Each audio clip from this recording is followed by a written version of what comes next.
What's up mga ka-recap? Kung gusto nyo ang mga ganitong content about time travel and sci-fi, huwag kalimutang mag-subscribe at i-like ang video na ito upang magganahan ako sa pag-upload ng mga bagong videos at sabay-sabay tayo mag-enjoy. Halika, simulan na natin! Nagsisimula ang kwento sa isang teatro kung saan nagpapakita ng mahika ang isang salamangkero na nagngangalang James. Ngunit sa panahong ito, dumaraan si James sa isang mahirap na yugto ng kanyang buhay. Hindi na dinadagsa ng mga tao ang kanyang mga palabas at hindi sapat ang kinikita niya upang mabayaran ng upa sa teatro. Lubha siyang nag-aalala at iniisip kung paano niya malulutas ang kanyang mga problema. Isang araw, may lalaking nagngangalang Howard ang lumapit kay James. Sinabi nito na gusto niyang bilhin ng teatro. Ayon kay Howard, tanggapin mo ang alok ko at lisanin mo agad ang teatro. Nagpadala ng abiso ang bangko. Kapag hindi mo ito ibinenta, isasara ng bangko ang teatro at wala kang makukuha. Ngulit kung papayag si James, bibigyan daw siya ni Howard ng magandang presyo. Pakiramdam ni James ay wala siyang takas dahil ayaw na ayaw niyang ipagbili ang teatro. Nakiusap siya kay Howard na bigyan siya ng ilang araw upang mabayaran ng utang sa bangko. Sa huli, pumayag si Howard ngunit nagbabala siya. Isa na lang ang pagkakataon mo. Ngayon ang huli mong palabas. Kapag naging matagumpay ito at nabayaran mo ang bangko, ayos lang.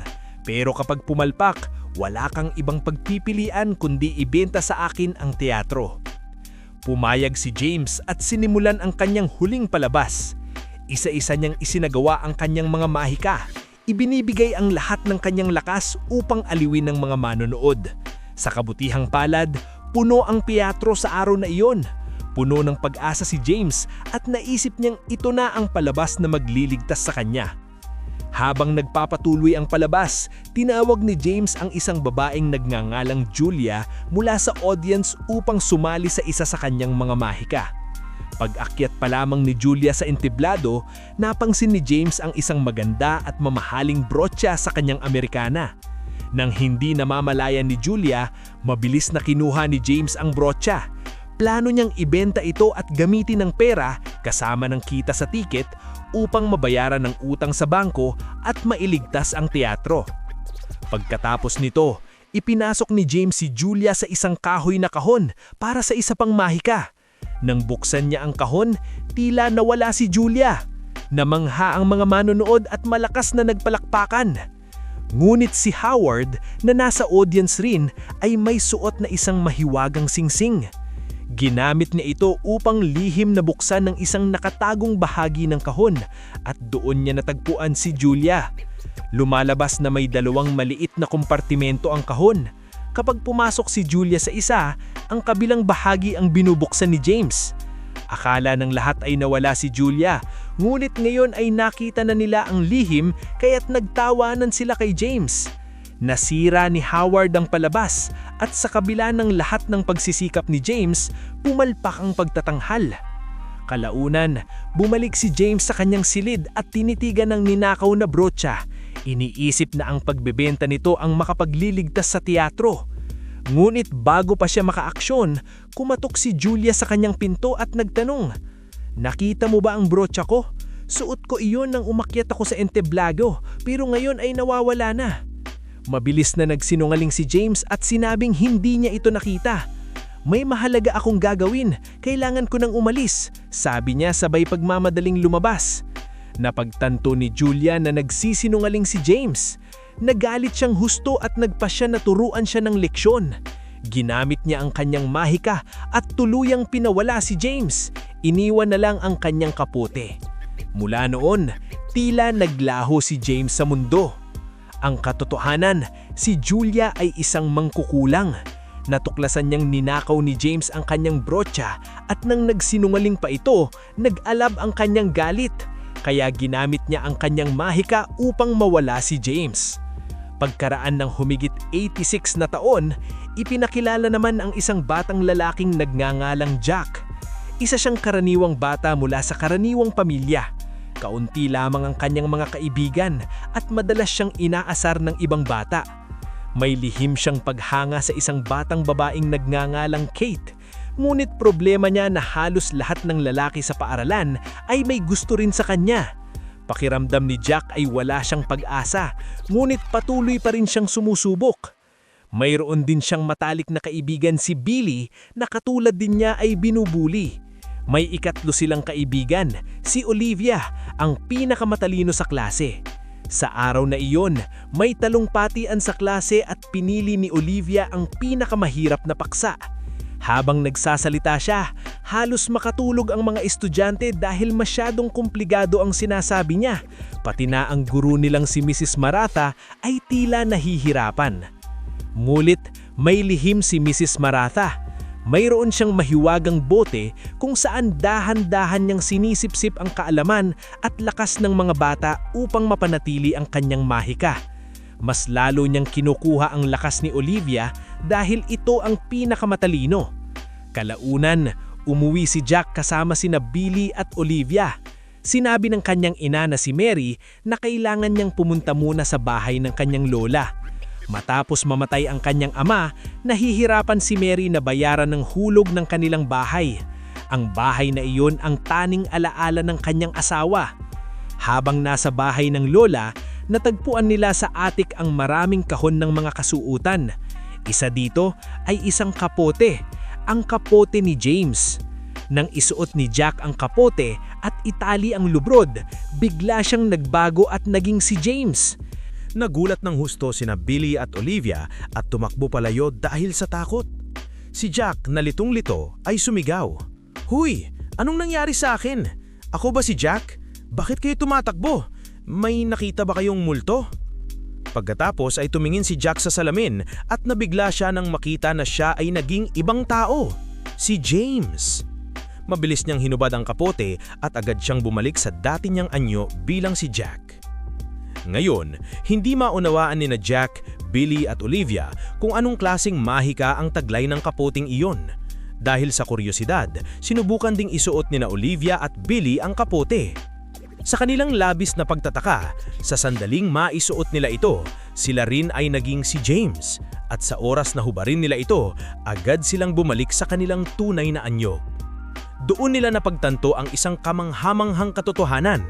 Si Julia, ang mangkukulam, ay gumamit ng kanyang mahika upang ikulong si James sa loob ng sarili niyang kapote. Sino mang magsuot ng kapote ay nagiging si James at kapag ito'y hinubad, babalik sila sa kanilang tunay na sarili. Maingat na sinuri ng tatlong magkakaibigan ang kapote upang malaman kung kanino ito at kung ano talaga ang kaya nitong gawin. Sa itaas mang kapote, napansin nila ang isang pangalan na nakaburda, si James. Agad nilang hinanap ang pangalan sa internet at nalaman nila na si James ay isang tanyag na salamangkero na misteryosong nawala 86 na taon na ang nakakalipas. Ang kanyang theater ay inabandona at isinara mula nang siya'y biglang maglaho. Sinabi ni Jack, "May gagawin tayo. Puntahan natin ang theatrong iyon. Malay natin, baka may makita pa tayong ibang mahiwagang bagay o kapote roon." Puno ng pananabik at kuryosidad, nagtungo ang tatlo sa lumang theater. Sa kabutihang palad, hindi ito kalayuan mula sa kanilang mga bahay. Ngunit pagdating nila roon, nakita nilang ganap na itong wasak, isang gumuho at inabandonang gusli. Habang nag-iikot sila, may napansin si Billy na kakaida, isang misteryosong nilalang na nagkukubli sa malapit. Bago pa nila ito masuri, biglang sinalakay sila ng isang kawan ng mga panik. Sa sobrang takot, halos makatakas lamang ang tatlong magkakaibigan at nagtakbuhan palayo sa theater. Sa susunod na eksena, nagtungo ang nilalang kay Mrs. Maratha at nagulat. "Nahanap ko na ang kapote. Tatlong bata ang pumunta sa theater. Nasa kanila ito. Nakita ko mismo." Pagkarinig nito, labis ang tuwa ni Mrs. Maratha. 86 na taon niyang hinahanap ang kapote ni James at ngayon ay malapit nang matupad ang kanyang pangarap. Agad niyang inutusan ng nilarang, "Pumunta ka, alamin mo kung saan nakatira ang mga batang iyon. Gusto ko ang kapoteng iyon sa anumang paraan." Samantala, kasama ang mga bata, pabirong nagpapanggap si Billy na si James habang naglalakad. Bigla niyang narinig ang isang tinig. May tubig na tumulo sa lupa at sa pamamagitan nito, tila sinusubukang makipag-usap si James. Sinabihan niya sila, "Makinig kayong mabuti. Tulungan niyo ako. Nakulong ako sa kapoteng ito sa loob ng 86 na taon. Kayo lamang ang makakapagpalaya sa akin. Kailangan niyong hanapin ang salamangkero na si Julia. Siya ang nagkulong sa akin. Siya lang ang makakapagpalaya sa akin.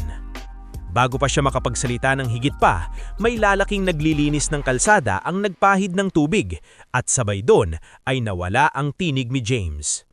Napagtanto ng mga bata ang dalawang bagay. Una, kailangan nilang hanapin si Julia upang mapalaya si James at pangalawa, si Julia ang nagkulong kay James 86 na taon na ang nakalipas. Ngayon, may pang isang malaking tanong pa.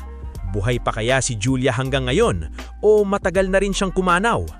Nasa kamay ni na Jack, Billy at Olivia ang sagot.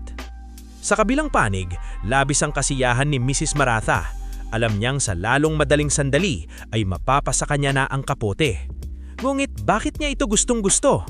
Ang totoo, taglay ng kapote ang napakalakas na mahika. Sa pamamagitan nito, maaaring ibalik ni Maratha ang kanyang kabataan magpakailanman. Hanggang ngayon, nininikaw niya ang kaalaman at lakas ng mga bata upang pansamantalang mapanatili ang kanyang sigla at kapangyarihan, ngunit pansamantalang lamang iyon. Kung wala ang kapote, tatanda siya tulad ng isang ordinaryong tao at mamatay pagkalipas ng ilang taon. Ngayon ang huli niyang pagkakataon upang makuha ito at masiguro ang kanyang buhay magpakailanman. Gamit ang kanyang mahiwagang kristal na bola, sinubukan ni Maratha na tukuyin kung nasaan ang kapote. Ipinakita ng bola na ito ay kasalukuyang nasa bahay ni Lola ni Jack. Determinado, ipinadala niya ang uwak na nasa ilalim ng kanyang kontrol upang ito inakawin. Mulit na gawa ni na Jack, Billy at Olivia na mabawi ang kapote matapos isang mahirap na pakikipaglaban. Nang mabigo sa plano niya, nagalit ng husto si Maratha. Inutusan niya ang kanyang mahiwagang nilalang na pumunta sa bahay at dalhin sa kanya ang kapote sa anumang paraan. Agad namang umalis ang nilalang upang isagawa ang utos. Samantala, sa labas ng bahay ni Mary, naghihintay sa nasa isa pang salamangkero, si Howard. Nagbayad si Howard ng malaking halaga sa isang abogado upang gumawa ng peking abiso na nagsasabing kailangang lisanin ang bahay ni Mary sa araw na iyon, kung hindi ay ito ay isasara. Gaya ng ginawa niya sa theater ni James noon, nais ding angkinin ni Howard ang bahay ni Mary. Ngunit bakit? Malalaman din ito sa huli. Sa mga bata naman, naglalakad si Jack na nasa kanyang kapote at muli siyang naging si James. Bigla niyang nakita si Kate na nakaupo kasama ang kanyang mga kaibigan. Gusto sana siyang kausapin ni Jack, ngunit nakalimutan niya, hindi na siya ang sarili niya. Bilang si James, hindi siya nakilala ni Kate at naging alanganin ang sitwasyon. Sumingit si Olivia at sinabi, "Hey Bad, anong ginagawa mo rito? Umuwi na tayo." Maingat niyang inalay si Jack palayo at hinubad ang kapote, kaya bumalik siya sa kanyang tunay na anyo. Mula sa malayo, pinanood dito si Billy at naisip niya na isa siyang duwag. Wala siyang lakas ng loob na kausapin si Kate. Ngunit bigla siyang tumakbo pasulong at nagpapanggap na nadapa, nahulog sa lupa at nabagsak ang kanyang mga libro. Agad na yumuko sina Kate at Jack upang tulungan siyang pulutin ng mga ito. Doon lang nakilala ni Kate si Jack bilang estudyante sa kanilang paaralan. Sa wakas, nagkaroon ng lakas ng loob si Jack at nagtanong, "Saan ka pupunta?" Ngumiti si Kate at sinabi, "Pupunta ako sa isang party. Ang mga kaibigan ko ang nag-organize nito ngayong gabi. Kung gusto mo, pwede ka ring sumama." Hindi masukat ang kasiyahan ni Jack. Hindi lamang siya nakakausap ni Kate, siya mismo ang nag-imbita sa kanya. Tuwang-tuwa rin si Billy dahil gumana ang kanilang maliit na plano at kahit papaano ay nakausap ni Jack si Kate. Sa susunod na eksena, naghihintay si Howard sa labas ng bahay ni Mary upang angkinin ito. Pagdating ni Mary, ipinakita niya ang peking abiso. "Makinig ka," sabi niya. "Gusto kong bilhin ang bahay mo. Nakasaad dito na kung hindi mababayaran ng EMI ngayon, ay isasara ng bangko ang bahay. Inaalok kitang doble sa orihinal na presyo. Malaki ang mapapakinabangan mo." Ngulit tumanggi si Mary. "Ang bahay na ito ang taning alaala ko sa aking asawa. Nagpunta ako sa bangko noong nakaraang linggo upang bayaran ng EMI. Paano sila makakapagpadala ng ganitong abiso ngayon? Imposible." Dumating si Jack kasama ang kanyang mga kaibigan. Upang pakalmahin ang sitwasyon, isinuot niya ang kapote at naging si James.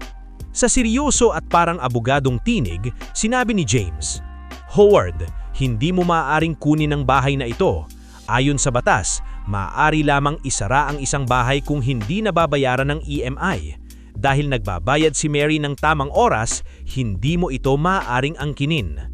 Samantalang mabilis na naglabas ni Billy at Olivia ng mga dokumento at batas sa internet. Iniboto dito ni Jack kay Howard at sinabi, "Tingnan mo, nakasulat dito ang lahat ng batas. Basahin mo ng mabuti." Nanginit ng galit si Howard. Maaring nagtataka kung bakit niya nakita si James matapos 86 na taon. Matagal na niyang nakilala ang tunay na James at bagamat malabo na ang kanyang mga alaala, ang makita si Jack na bilang James ay muling nagpaalab ng kanyang galit at hinanakit. Dahil wala na siyang maipanghatwiran, umalis si Howard na galit na galit. Nakahinga ng maluwag si Jack at ang kanyang mga kaibigan dahil pansamantalang nalutas ang problema. Ngunit may isa pa rin silang malaking problema.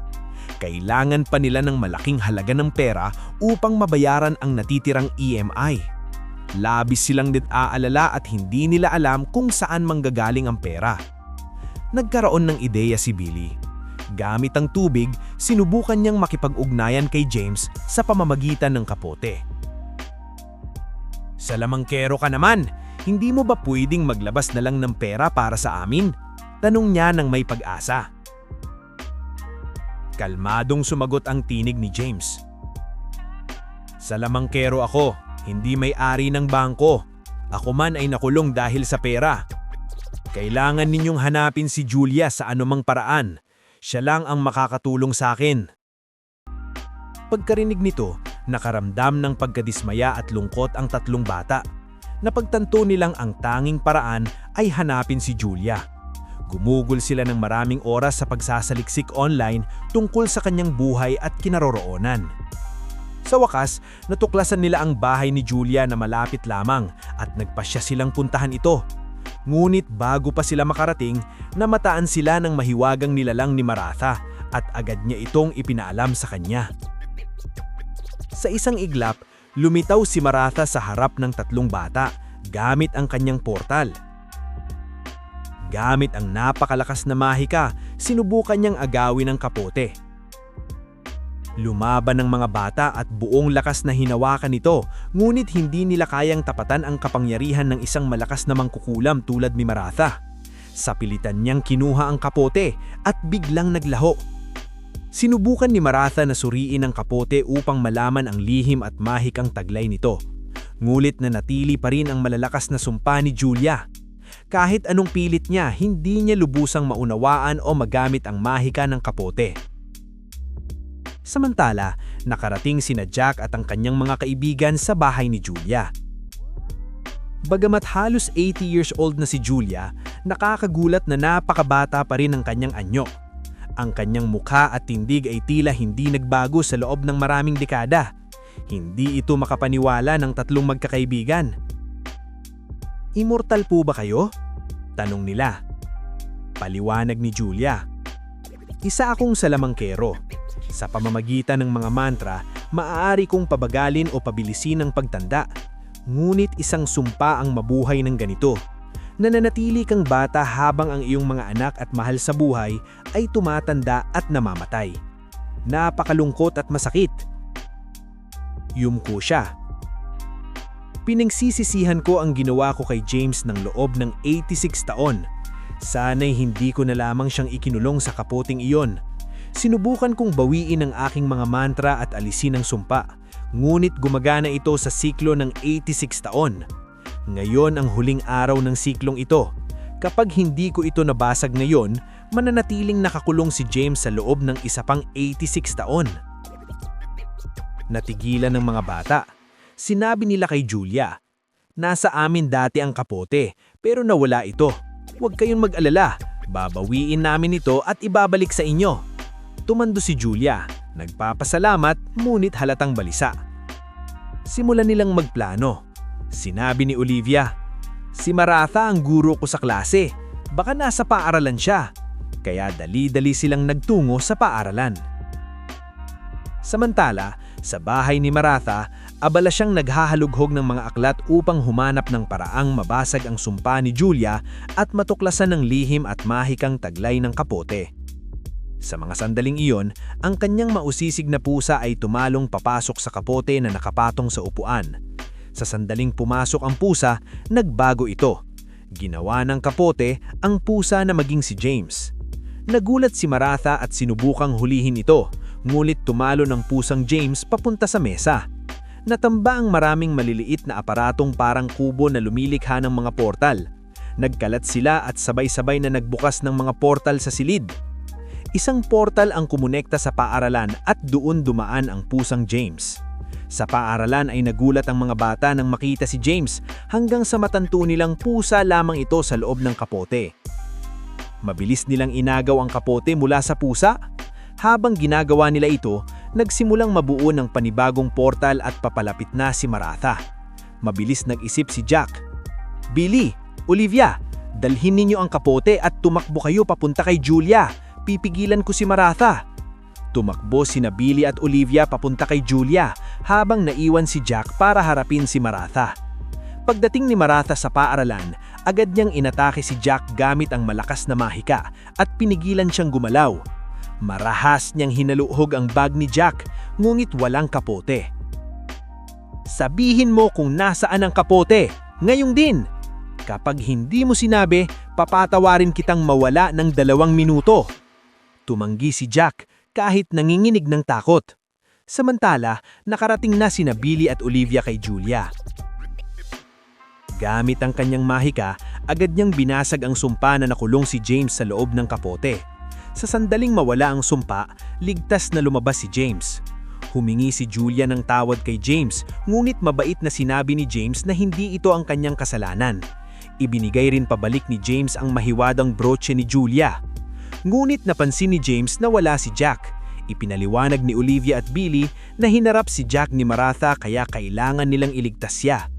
Sa kabilang banda, nakakulong si Jack sa isang hawla.